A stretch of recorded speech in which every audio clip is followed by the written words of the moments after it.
Alright guys, today I'm going to be reviewing Knobles in Ellisburg, Pennsylvania.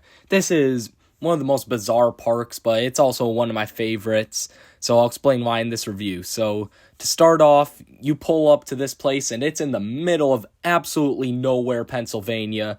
It's just mountains and mountains as far as the eye can see, and then you pull up to the parking lot, and it's a gravel parking lot. Like, if you pull up to this parking lot without knowing what's actually there, you might think it's like a carnival or something, because that's pretty much what this park feels like, is a huge, huge carnival, and I really like that. So yeah, you're gonna get into the park, and you're gonna notice there's not actually a front gate.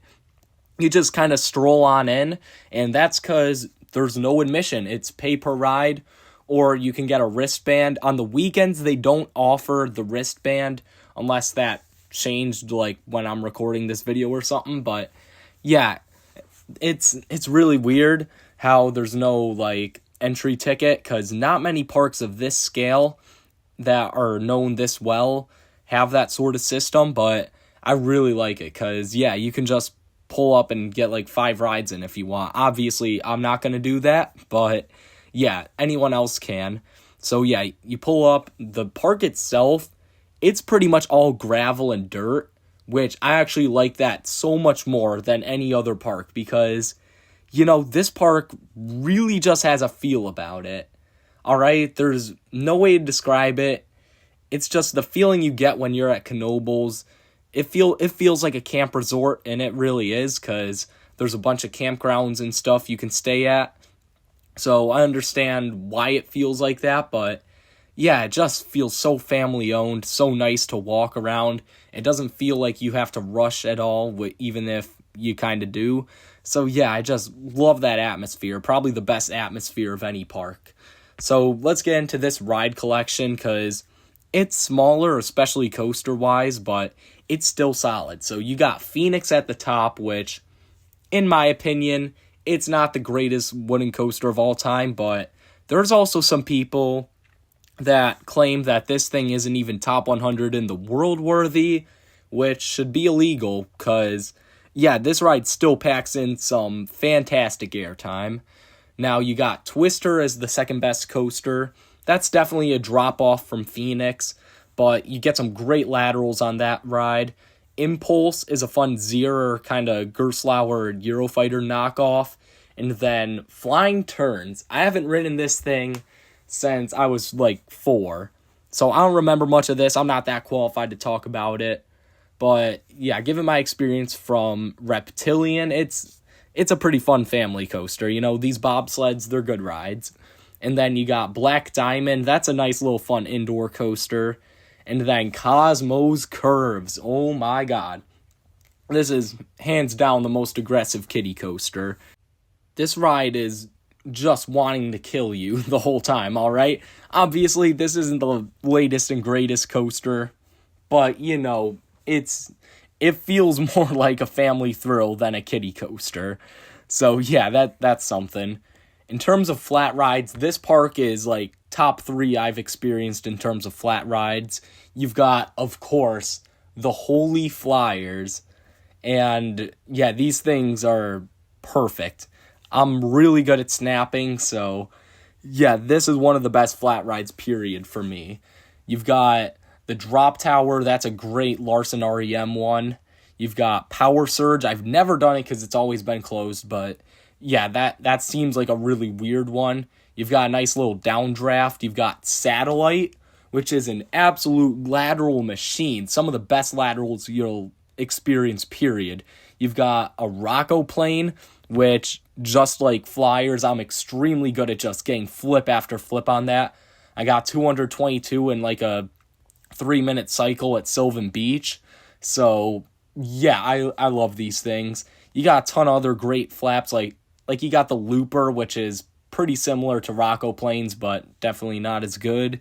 You've got the Bayern Curve coming this year, which it doesn't look like anything special, but you know, it's so unique, and that's the thing. There's a ton of unique rides here, a lot of variety. So overall, this is just a fantastic ride collection, despite what you might think it would be given the type of park it is. So yeah, overall, can't go wrong with any of the rides here. You definitely got to get an all-day wristband when you come here to try them all. And I'll say they are fantastic about running everything in the rain, because I went on an extremely rainy day last year, and everything except, obviously, flying turns, which is pretty self-explanatory why that's closed in the rain, but everything else was still operating like normal. It was deserted, so if you can, I would come on a rainy day if you already have the credit for flying turns. If not, then, yeah, you might have to deal with some lines, because my 2022 visit definitely came with some lines, which definitely sucked, but, the ops here definitely make it worth it. The ops are fantastic here. In fact, I would go as far to say these are the best ops I've ever seen, period, over the Disney and Universal ops. It's stunning watching these guys work.